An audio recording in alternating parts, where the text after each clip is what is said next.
자, 그러면 오늘 함께 이제 말씀 나누겠습니다. 우리 지난주까지 노아와 방주 설교를 10번 이렇게 나누고 이제 끝났는데요. 그래서 이제 오늘은 원래 사순절 기간이고 이제 부활주일, 고난주간 부활주일을 앞두고 있어서 십자가 관련된 설교를 좀 하려다가 한 번만 더 저희가 창세기 말씀을 좀 보고 다음 주부터 이제 부활주일을 향해서 또 주일 설교를 준비를 하고 있습니다. 그래서 오늘은 여러분들과 함께 바벨탑 사건이라는 우리 잘 알고 있는 노아 방주 이야기 다음에 나오는 사건이죠. 그래서 창세기 11장에 나오는 이 사건을 여러분들과 함께 말씀을 나누고자 합니다. 저희 실시간 예배니까요. 혹시나 뭐 가정에서 이렇게 시청하시다가 뭐 소리가 안 들린다거나 지금 이게 소리를 최대한 이제 끌어올려서 한 건데 뭐 갑자기 이제 뭐 이렇게 마이크가 너무 뭐 잡음이 심한다거나 그러면은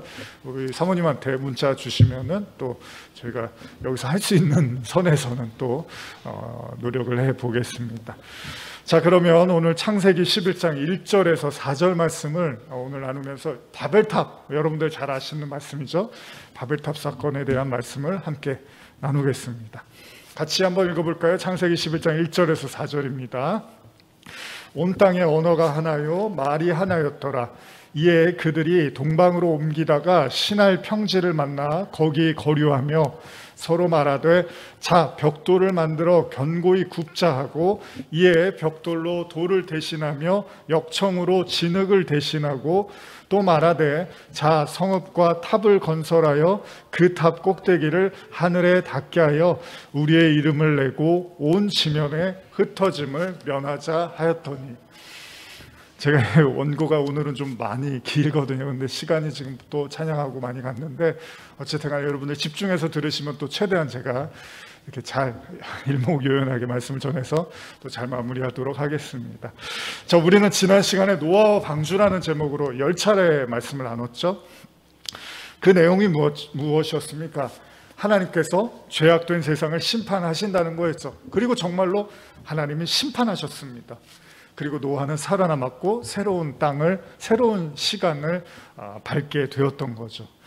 이 시간들이 여러분들에게 어떤 의미로 다가왔는지 한번 또 다 모이면 우리가 나누고 싶지만 그럴 수 없으니까 나중에 또 노아 방주에 대한 또 여러분들과의 나눔을 가졌으면 좋겠습니다. 자, 그런데 이 노아 방주 사건이 끝나고 이제 마치 모든 죄가 다 사라진 것처럼 이제 모든 것으로부터 인간이 자유로워지는 것처럼 보이는데, 그런데 또다시 성경을 넘기니까 바벨탑 사건이 등장을 하고 있다는 겁니다. 이 사건은 여러분들 잘 아시죠? 어떤 내용이죠? 인간이 원죄, 뭐죠? 하나님처럼 되고 싶어하는 마음이죠. 이 하나님처럼 되고 싶어하는 이 욕망을 가지고서 또 성을 쌓고 탑을 쌓으려고 하다가 하나님께 심판을 받는 내용입니다. 어쩌면 그건 또 노아의 이야기라든지 그 이전에 가인과 아벨의 이야기라든지 아담과 하와의 이야기하고 크게 다를 바가 없습니다. 이 바벨탑 사건도요, 4가지 사건과 다 비슷한 얘기를 함께 하고 있는지도 모릅니다. 근데 중요한 건 뭡니까? 하나님이 그런 인간의 욕망에 대해서 결코 좌시하지 않는다는 겁니다. 우리는 지난 10주에 걸쳐서 노아에 대한 이야기를 나눴죠. 이 역시도 하나님을 경외할 줄 몰랐던, 하나님한테 어떤 관심도 없고 오히려 유명한 자를 쫓고 세상의 힘을 쫓고자 했던 사람들의 말로가 어떤지를 우리는 말씀을 통해서 배웠습니다. 그리고 그 모든 심판이 다 끝나고 노아와 그 가족을 중심으로 방주에 탔던 짐승들과 그들만 이제 새로운 출발을 했어요. 근데 성경을 2장을 넘기자 또다시 하나님의 심판이 나타나더라는 겁니다. 오늘 본문은 뭐 어떻게 시작을 합니까? 온 땅의 언어가 하나였다라고 이야기를 하고 있습니다. 뭐 이걸 그냥 액면 그대로 받아들이면 이 세상의 언어가 다 똑같았다는 얘기잖아요.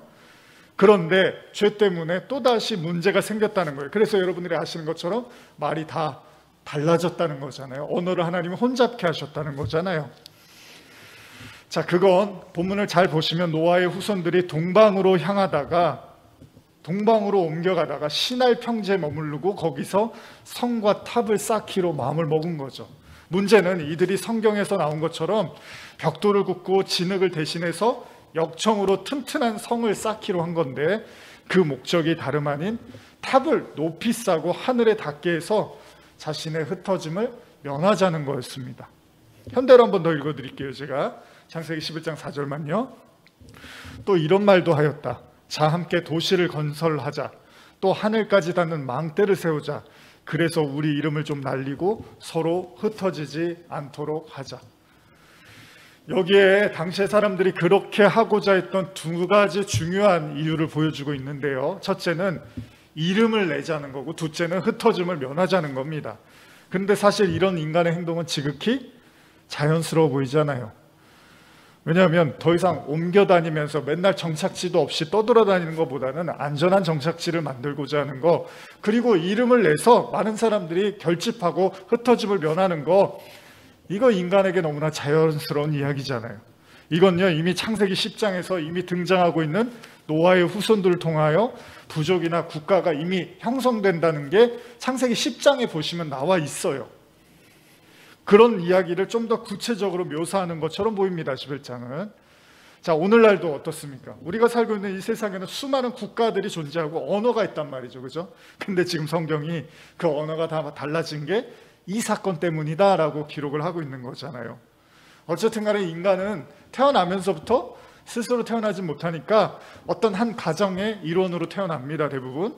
그리고 결국 그 가정은 어떤 한 국가 안에 속해 있다라는 겁니다. 그리고 그 나라의 언어를 쓰게 돼 있어요. 이게 너무나 당연한 이야기죠. 문제는 오늘 성경에 등장하는 바벨탑의 현실 속에서 온 세상이 하나의 언어를 사용했기 때문에 만일 이들이 힘을 모아서 하늘에 탑을 쌓고 그렇게 높아지기를 원했다면 하나님이 보셨을 때 그게 좀 위험해 보이는, 똘똘 뭉쳐서 하나님을 대적하는 상황이 벌어지는 것, 거기에 대해서 하나님이 심판하시는 걸로 보여요. 무슨 말이냐면요, 노아의 홍수에서도 그런 것처럼요, 죄가 관영한 인간이 하나님의 뜻을 깨닫지를 못하고 어떻게 하죠? 불의와 악행을 저지릅니다. 여러분, 지금도요, 물론 성도들은 하나님을 믿는다고 하지만, 물론 성도들 마음속에도 또 그 하나님이 진짜 그 살아계신 그 하나님을 믿는 건지 아니면 그냥 내 유익과 복을 위해서 믿는 건지 모르지만, 오늘날에도 사실은 하나님을 인정하지 않는 사람들이 훨씬 많잖아요. 근데 노아의 때에도 결국은 하나님에 대해서 관심이 없고 인정하지 않아서 심판을 받았어요. 그런데 11장의 모습도 결국 뭡니까?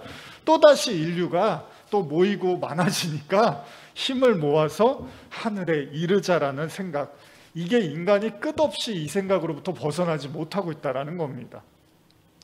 창세기 6장 4절 한번 읽어볼까요? 창세기 6장 4절입니다. 당시에 땅에는 네피림이 있었고 그 후에도 하나님의 아들들이 사람의 딸들에게로 들어와 자식을 낳았으니 그들은 용사라 고대의 명성이 있는 사람들이었더라. 자, 지금 읽은 본문은 노아 처음 이야기였죠. 이들이 왜 심판받았는지에 대한 구절인데, 왜 그렇죠? 노아 당시의 사람들이 어떻게 했대요? 하나님을 경외하기보다는 사람의 딸들로 인해서 낳게 된 자식들, 그리고 그 자식들을 또 사람들이 용사, 고대의 명성 있는 사람들을 또 사람들이 막 따랐다는 거예요. 그런 것들을 추구했다라는 거죠. 여기에 이제 하나님이 심판하기로 결심을 하신 거잖아요. 오늘도 마찬가지입니다. 누가 명성을 얻게 되면 당연히 그를 따르는 사람들이 생겨납니다. 그리고 그러다 보면 그것은 어느 하나의 힘이 되고 세력이 되는 거죠. 그렇기 때문에 사람이 사람을 따르고 나가서는 어떻게 하죠? 그 사람이 우상시 되기도 합니다. 그러면 그건 어느새 하나님이라는 절대자보다도 더 강력한 영향력을 행사하는 존재 혹은 무리가 될 수도 있다는 거예요. 누구나 학생 시절, 여러분들 어떠신지 모르겠지만 저도 저만의 어떤 우상이, 아이돌이 있었죠. 아이들 다 그런 거 어린 시절에 다 있잖아요. 여러분들 어르신 시절에도 있었겠죠. 저도 돌아보면요, 어떤 가수를 되게 좋아했는데 항상 그 가수 노래 생각하고 그에 대한 생각을 하고 그가 하는 말, 또 그가 어떤 그 가르침이나 교훈 같은 거 얘기하면 너무 감동받고 온통 그 사람으로 생각이 가득 찼었거든요. 다 그런 기억들이 있으시잖아요. 나중에는 그냥 그 사람이 하는 말이 다 그냥 진리처럼 느껴지기도 하더라는 거예요. 어떻게 보면 또 그러기에 또 청소년기를 또 어떻게 보면 홀딱 빠져서 보냈기에 또 한편으로는 그게 이제 위안이 됐는지도 몰라요. 누구나 다 저마다의 아이돌 우상이 있습니다. 어쩌면 우리가 이 지점에서 하나님께서 굳이 창세기 11장에서 성과 탑을 튼튼히 쌓아서 이름을 내고 사람을 결집시키려고 하는 이들을 향해서 심판하고자 했는지를 조금이나마 짐작해 볼 수 있을 것 같아요. 가끔 우리는 언론을 통해서 TV나 뭐 또 뉴스를 통해서 우리 그런 거 보잖아요. 사이비 종교 관련된 이야기들 보게 되죠. 거기 보면은 대부분 다 어떻죠? 그 단체의 교주의 말이 아주 막강한 힘을 발휘하잖아요. 그런 걸 보게 되는데, 그러니까 그 어떤 사람의 말보다, 그러니까 사회적으로 옳고 그름을 떠나서, 성경적으로 옳고 그름을 떠나서 그냥 그 교주가 하는 말이 다 옳다고 생각을 하는 거죠. 물론 이건 종교에만 국한되지는 않습니다. 사실 오늘날 우리가 살아가는 수많은 영역에서 이런 힘들이 존재하고 있잖아요. 돈을 쫓는 사람들은 돈의 대가를 찾죠. 그죠? 요새 뭐 증권, 증시, 이런 거, 뭐 비트코인, 뭐 이런 거 쫓는 사람들도 엄청나잖아요. 뭐 부동산은 부동산, 그 다음에 또 정치를 쫓는 사람은 정치의 대가를 찾아가겠죠. 학문을 쫓는 사람은 또 학문의 대가를 찾아가겠죠. 기타 등등의 자신이 원하고 사랑하는 어떤 분야의 어떤 대가들을 찾고 그들의 말에 귀를 기울이고 따르고자 하는 마음이 있죠. 그리고 그런 존경과 인기를 얻고 싶어하는 또 사람들은 먼저 또 유명세를 타고 싶어 하죠. 요즘처럼 우리도 이렇게 방송을 할 수 있지만 이런 세상이 올 거라고 생각도 못 했거든요. 그런데 지금은 진짜 1인 아무나 그냥 핸드폰 하나만 있으면 방송을 할 수 있는 이런 세상이 왔어요. 그러다 보니까 저마다 유명해지고 싶은 거죠. 조회수를 올리고 사람들에게 인기를 얻고 그로 말미암아 또 부도 얻고 싶어 하잖아요. 이런 이제 누구나 다 그런 욕망이 있어요. 유명해지고 싶고 알려지고 싶고 사람들이 나를 이렇게 따라주고 싶고 그로 인해서 부도 얻고 싶고. 물론 이걸 무조건 나쁘다고만 할 수는 없습니다. 존경과 명예를 얻는 게 왜 나쁩니까? 사람들이 존경해주고 좋아해 주는 게 왜 나쁩니까? 저마다 자신의 분야에서 최선을 다하고 이로 인해서 사람들에게 존경과 인기를 누리는 것 그 자체를 나쁘다고 할 수는 없습니다. 그러나 그렇게 모아진 힘의 목적의 이유가 그렇게 해서 힘이 결집이 됐어요. 세력이 어떤 힘을 갖게 됐어요. 그런데 그 힘을 가지고 오늘 창세기 11장처럼 하나님처럼 높아지려고 하는 그런 목적을 갖게 되면 그건 다른 이야기라는 겁니다. 지식과 문명의 발전 그리고 나아가 과학의 발전은 그야말로 인간에게 많은 혜택을 줍니다. 그리고 사회 곳곳에서 여러 가지 모양으로 이런 발전 때문에 고통당하는 사람들에게 분명히 삶의 질을 높여주는 건 사실입니다. 그러나 여러분 잘 생각해 보십시오. 그것이 신앙의 문제까지 해결해 주지는 않습니다. 엄밀히 말하면요, 하나님과 인간 사이에 끊어진 죄의 문제 이런 것들이 문명의 발달로 해결되는 건 아니라는 겁니다. 오히려 그런 인간 문명의 가속화는요, 동시에 하나님과 인간 사이를 더 멀어지게 한다는 겁니다. 그렇죠, 여러분? 물론 아닌 경우도 있지만 대부분의 경우는요. 우리가 중세 과거를 보면, 과거 역사를 보면 어쨌든 간에 그게 뭐 무지해 보이고 지식이 없어 보여도 하나님에 대해서 어떤 신앙이 있었잖아요. 그런데 지금 어쨌든 그런 것들이 발달되다 보니까 이제 종교도 좀 웃음거리가 되고 조롱거리가 되기도 한단 말이죠.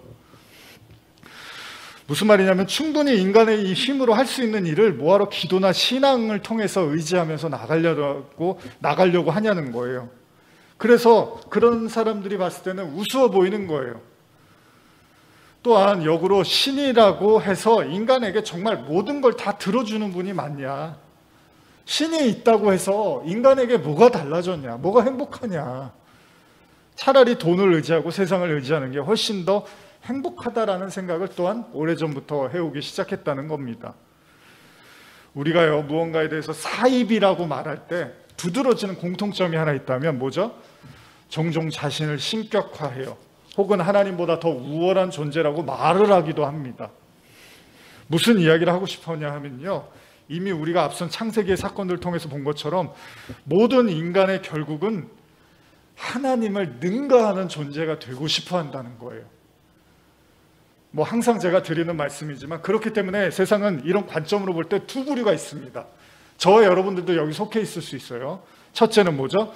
하나님처럼 되고자 하는 욕망을 현실에서 구현해낸 사람. 둘째는 그러한 사람들을 동경하는 무리. 이렇게 나눠져 있는 거예요. 사실 어느 한쪽이 더 우월해 보이고 한쪽은 열등해 보이지만 사실 둘 다 똑같은 방향으로 가고 있는 거잖아요.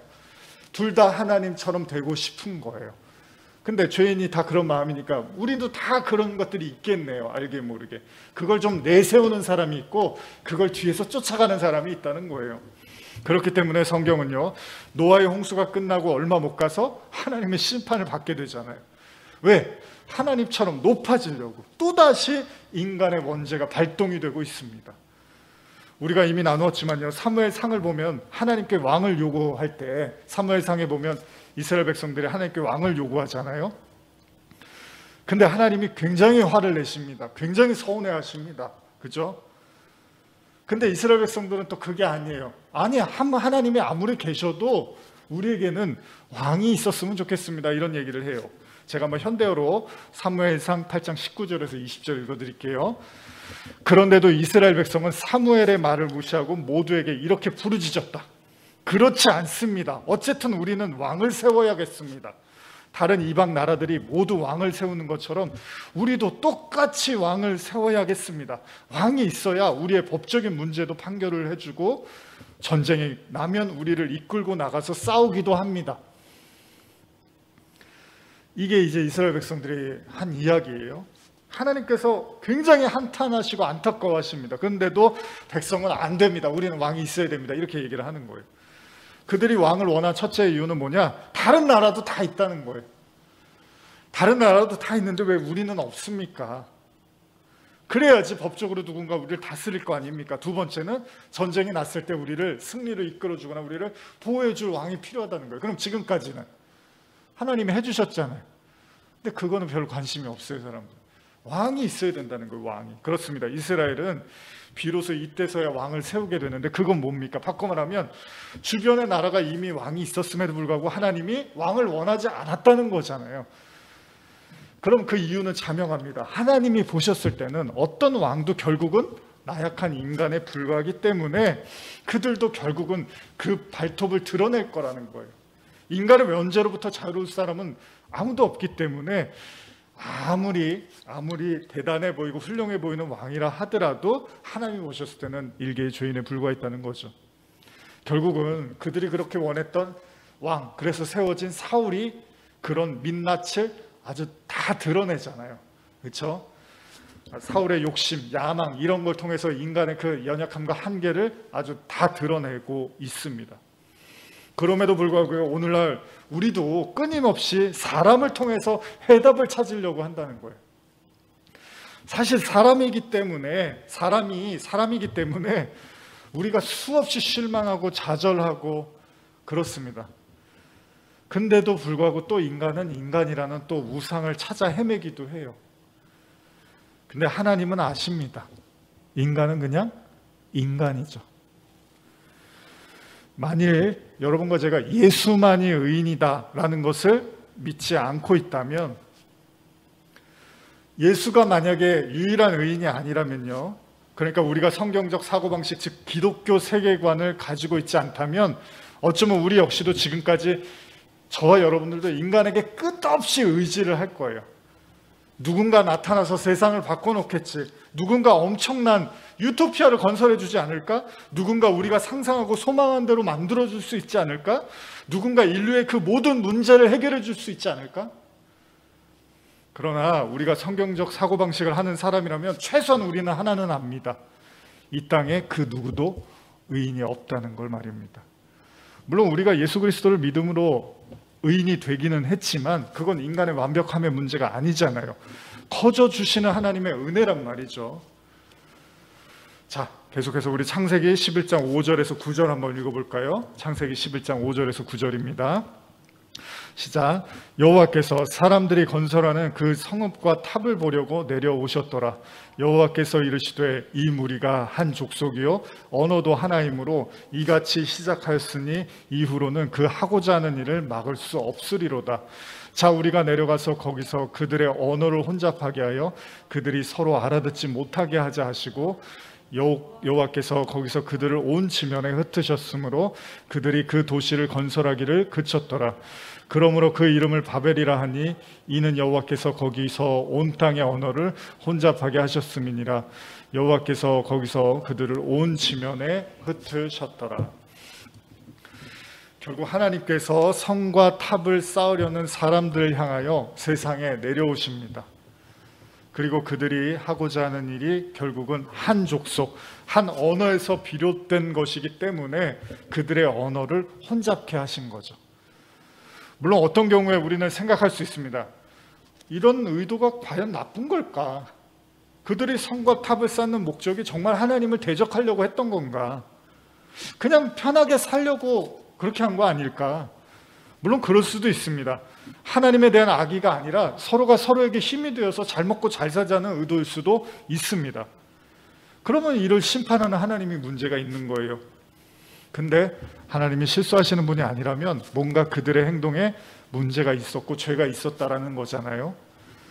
여러분, 처음에는 아무리 선한 뜻, 좋은 방향으로 시작하려고 했지만 결국 그로 인해서 힘과 권세를 누리게 되면요, 인간은 본질적 습성, 그 죄의 습성이 하나님처럼 높아지고자 하는 마음이 나타나기 마련이라는 겁니다. 이것으로부터 자유롭지 못하다는 거예요.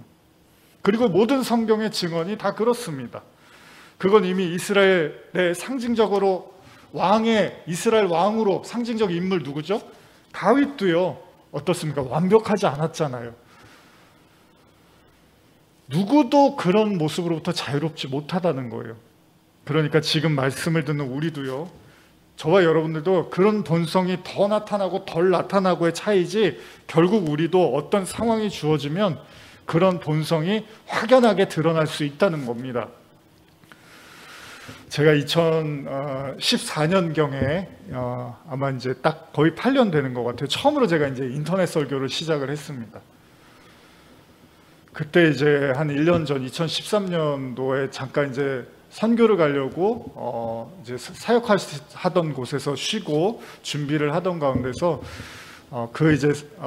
사역을 마무리할 쯤에 이제 하나님께서 주셨던 은혜가 너무나 커서 제가 1년 정도 계속 기도하고 말씀 보고 또 선교 준비하고 이런 시간이 있었는데, 그때 그 은혜가 너무나 커서 이걸 좀 나누고 싶어서 이제 시작한 그 설교가 이제 인터넷 설교가 한 8년 정도 된 것 같아요. 중간에 2년 정도 제가 프랑스에 있는 동안에 이제 그때는 매주 설교를 하기는 어려웠고요. 그때도 그래도 설교를 아마 지속적으로 했던 기억이 있습니다. 이때를 제외하고 나머지 시간 동안은 거의 쉬지 않고 매주마다 설교를 하고 원고를 준비하고 설교하고 동영상을 편집하고 업로드를 하고 이런 작업을 계속 해왔던 것 같습니다.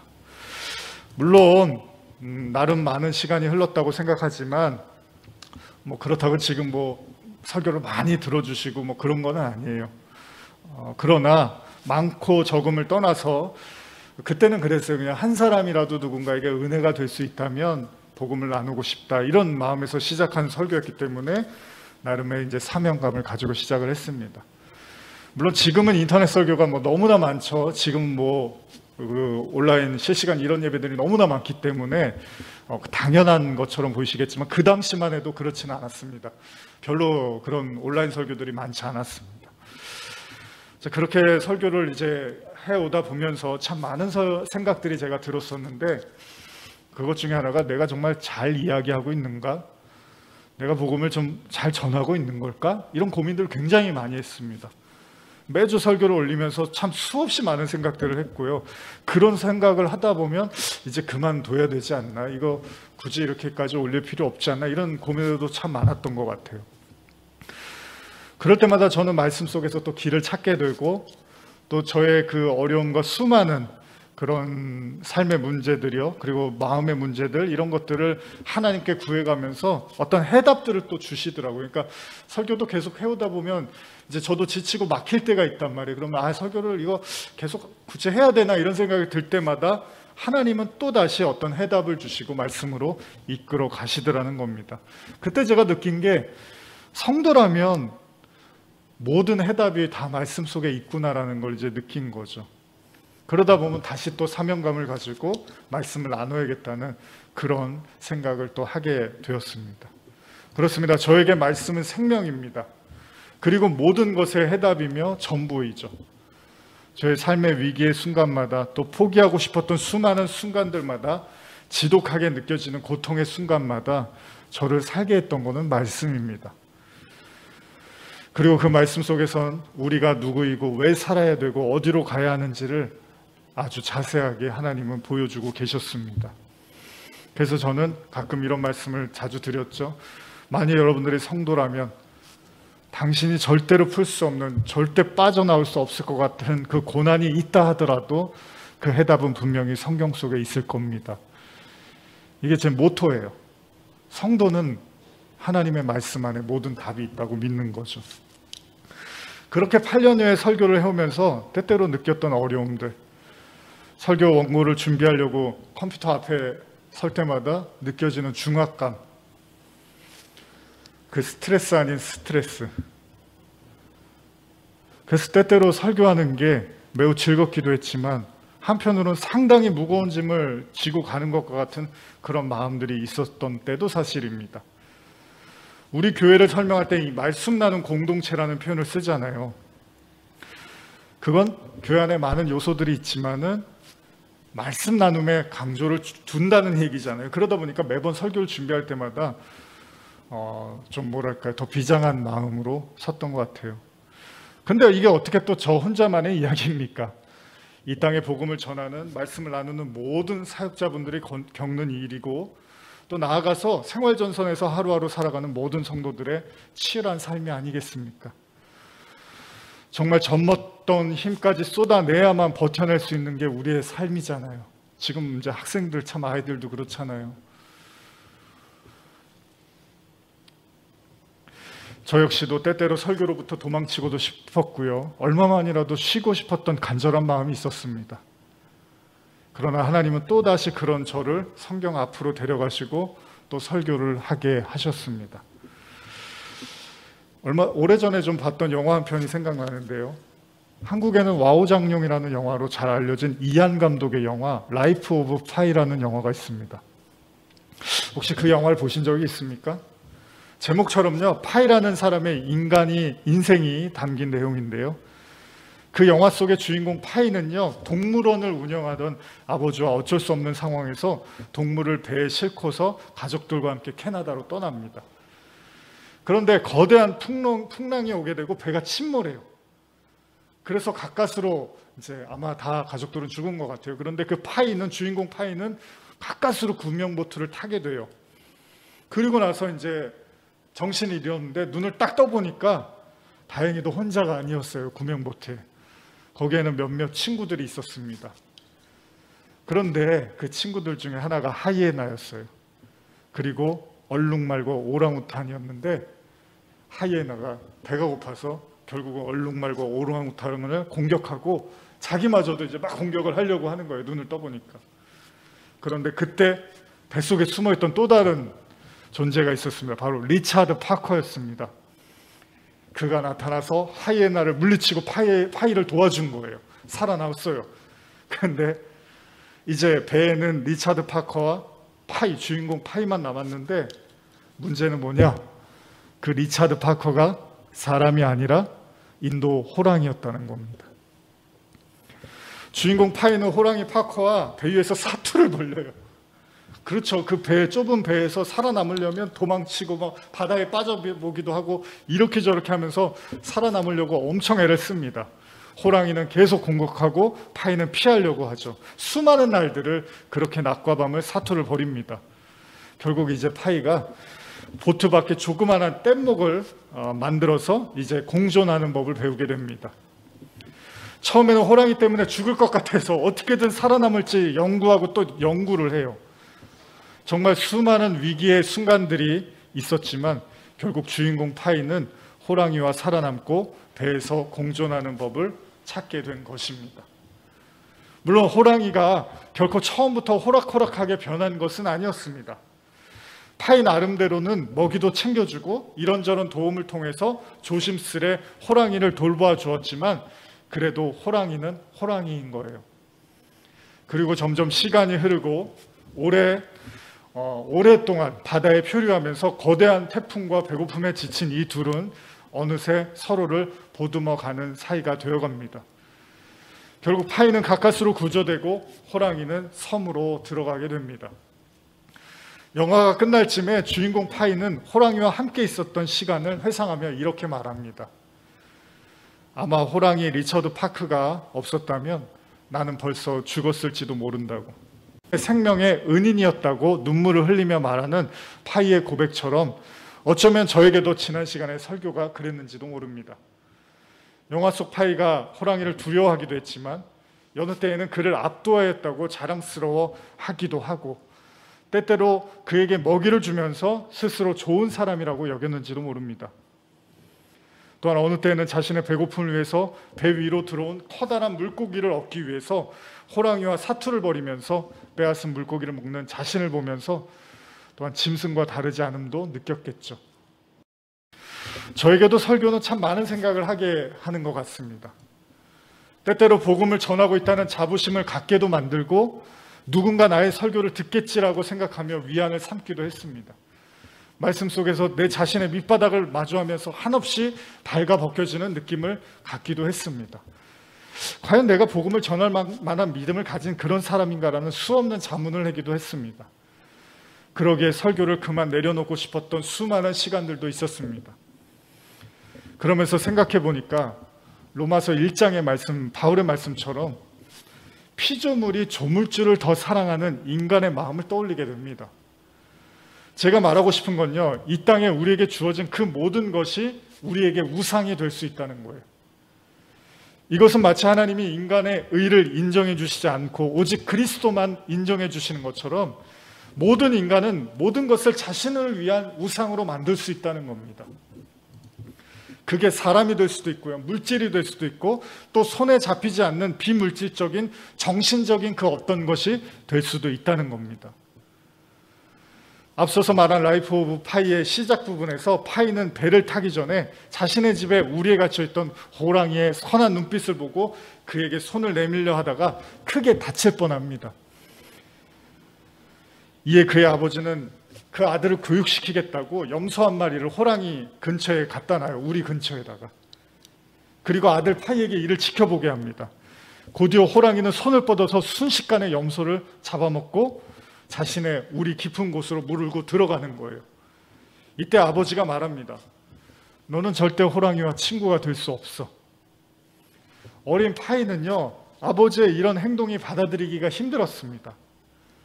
그러나 훗날 그는 말합니다. 만일 아버지가 나에게 이렇게 가르쳐주지 않았다면 나는 호랑이와 한 배에 탔을 때 그를 나의 친구로 생각하고 잡아먹지 않을 거라는 환상에 사로잡혀서 결국은 먹혔을 수도 있겠구나. 물론 영화 속에서 태풍으로 지친 배에 탄 호랑이에게 조심스럽게 다가가는, 그래서 나중에는 이렇게 파이가 머리를 쓰다듬어요, 호랑이에.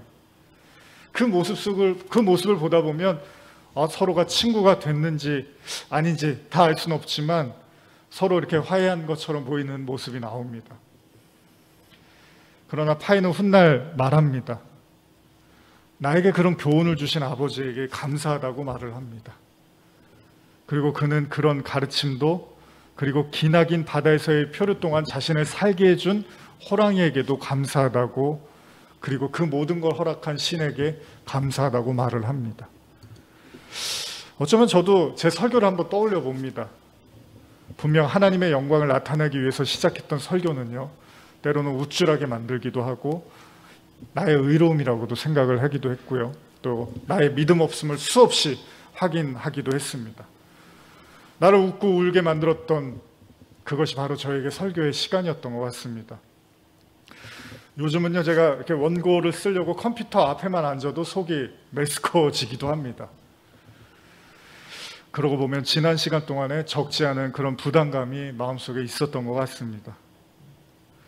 그리고 동시에 지난 시간 쌓았던 설교들은 분명히 제 마음 깊은 곳에 어딘가에 자부심 혹은 저의 의로움으로 자리 잡고 있었을지도 모르겠죠. 그런데 제가 말씀드리고 싶은 건 이겁니다. 인간은 선악과의 죄인이기 때문에 그 어떤 것도 자신의 우상이 될 수는 없다는 겁니다. 그게 좋은 일이든 나쁜 일이든 사물이든 사람이든 정신적인 어떤 가치이든 그 모든 것이 인간에게는 우상이 될 수 있다는 것이죠. 다시 말하면 언어로 포착될 수 있는 그 모든 것은 다 우상으로 변질될 수 있다는 겁니다. 그러나 영화 속 파이의 모습을 떠올려 보면서 한 가지 분명한 사실은 자신의 공포의 대상이었던 호랑이조차 신에게 감사할 수 있는 하나님께 영광을 돌리더라는 거예요. 그가 그럴 수 있는 이유는 어쩌면 그의 무한대를 나타내는 그의 이름 파이처럼요, 쉽게 단정하고 규정하려고 하지 않았다는 겁니다. 그렇습니다. 인생은 누구나 다 알 수 없습니다. 지금 나에게 주어진 일들과 시간이 긍정적인 건지 부정적인 건지 우리는 다 알 수 없습니다. 그러나 우리는 너무 쉽게 그 모든 것들을 규정짓고 단정 지으려고 합니다. 최초의 우상 사건인 출애굽기에서 이스라엘 지도자 모세가 시내산에 올라가고 한참을 내려오지 않자 사람들은 자신을 만족시켜줄 우상을 만들잖아요. 그게 바로 송아지 우상이잖아요. 사실 모세는 그를 버린 것도 아니었고 하나님이 백성들을 떠난 것도 아니었습니다. 그러나 사람들의 마음이 조급해지고 무언가 자신들을 위로해줄 신을 대체할 그 무언가가 필요했던 거죠. 사실 오늘 설교를 가볍게 들으면 별로 어렵지 않은 이야기입니다. 그러나 우리가 조금만 진지하게 생각해 본다면 결코 그렇지 않을 겁니다. 예수님은요, 십자가의 죽음과 부활 이후에 제자들을 떠나십니다. 하늘에 오르십니다. 어쩌면 제자들이 눈에 보이는 예수님께 연연하지 않기를 원했는지도 모릅니다.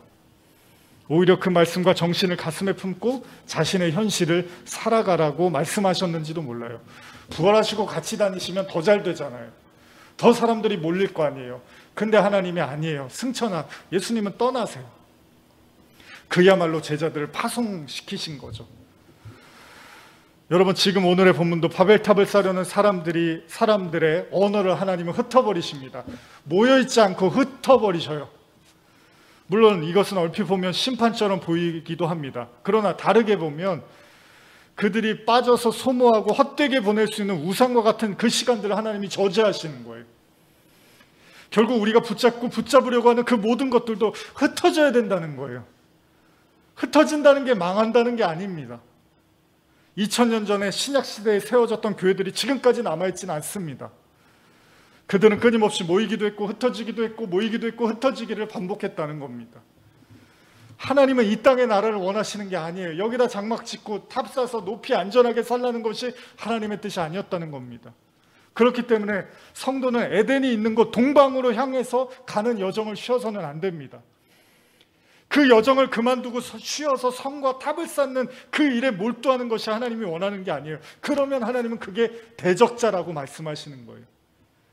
그건 또 다른 의미에서 하나님의 도움 없이 한번 살아보겠다는 인간의 욕망인지도 모른다는 겁니다.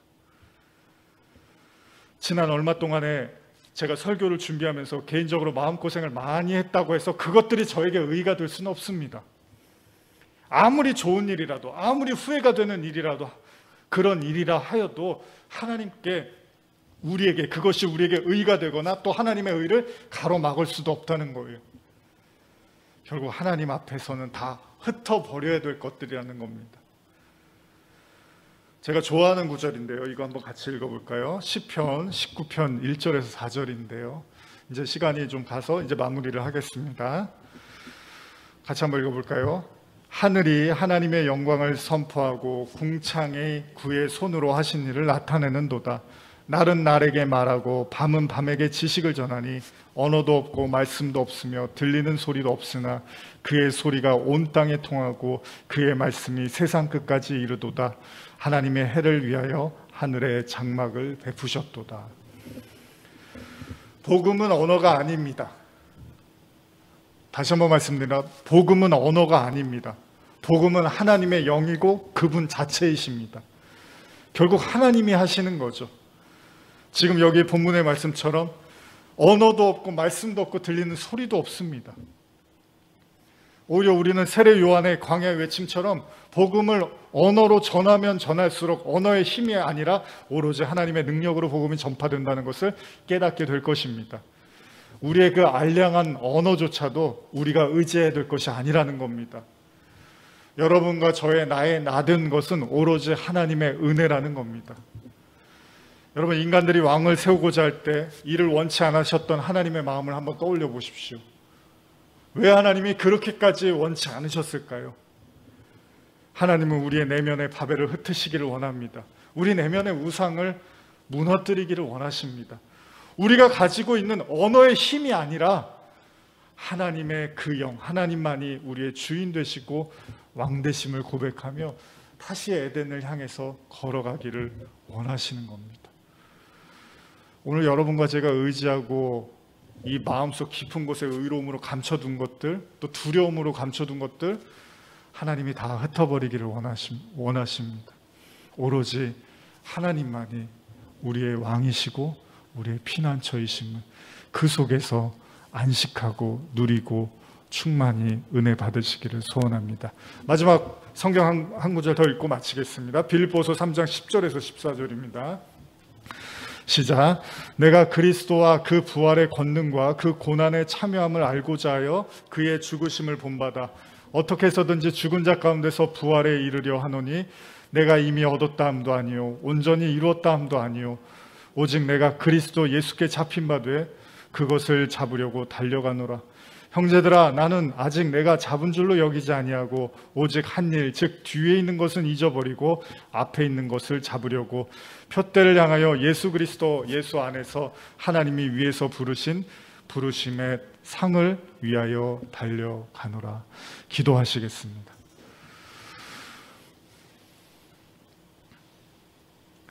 하나님 아버지,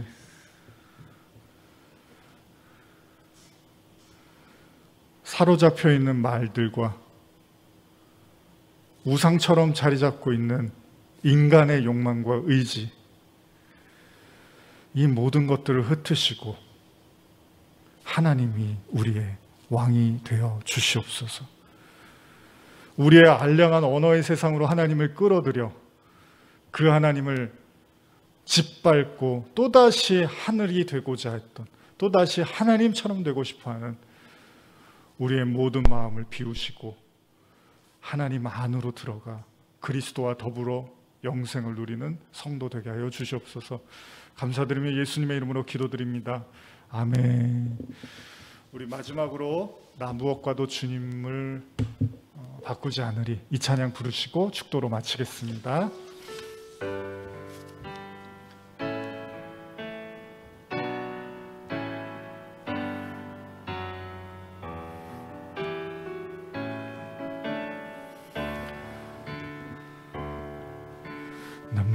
무엇과도 주님을 바꾸지 않으리, 다른 어떤 은혜 구하지 않으리. 오직 주님만이 내 삶의 도움이시니 주의 얼굴 보기 원합니다. 주님 사랑해요.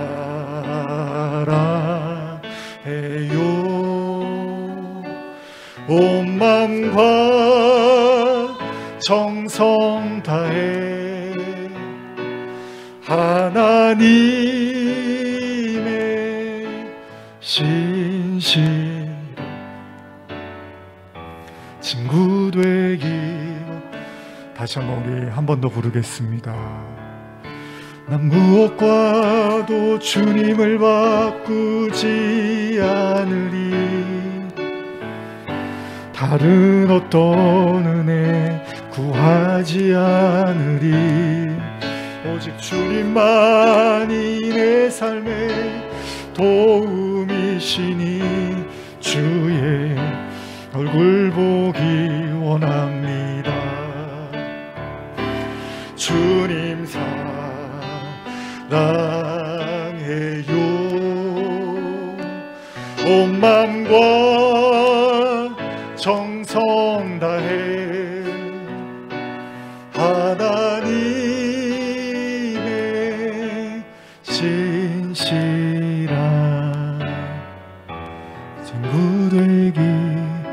반주 계속해 주시고 우리 마지막으로 오늘 말씀 들으셨는데 여러분들 마음에 구하고 쫓는 헛된 것들, 바벨탑 같은 것들, 우상, 언어,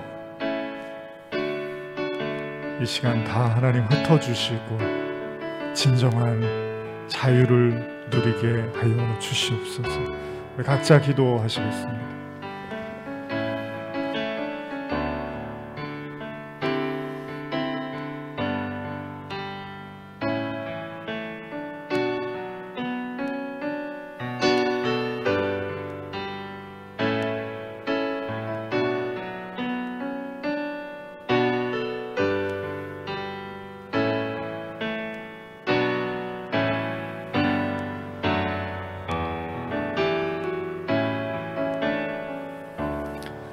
이제는 우리 주 예수 그리스도의 은혜와 하나님 아버지의 사랑과 성령의 교통하심이 사로잡혀 있는 것들로부터 노임받게 하시고 막연한 절망과 우울감과 어둠으로부터도 벗어나게 하시고 우리의 인생을 다 할 수 없는데 마치 모든 것을 섣불리 결정짓고 단정짓는 그 모든 오만함으로부터도 우리를 벗어나게 하시고 영원하시고 무한하시며 그 자녀들을 아낌없이 사랑하시는 그 하나님 앞에 머리 숙이며 나아가는 모든 성도들 머리 위에 지금부터 영원히 함께 있을지어다. 아멘.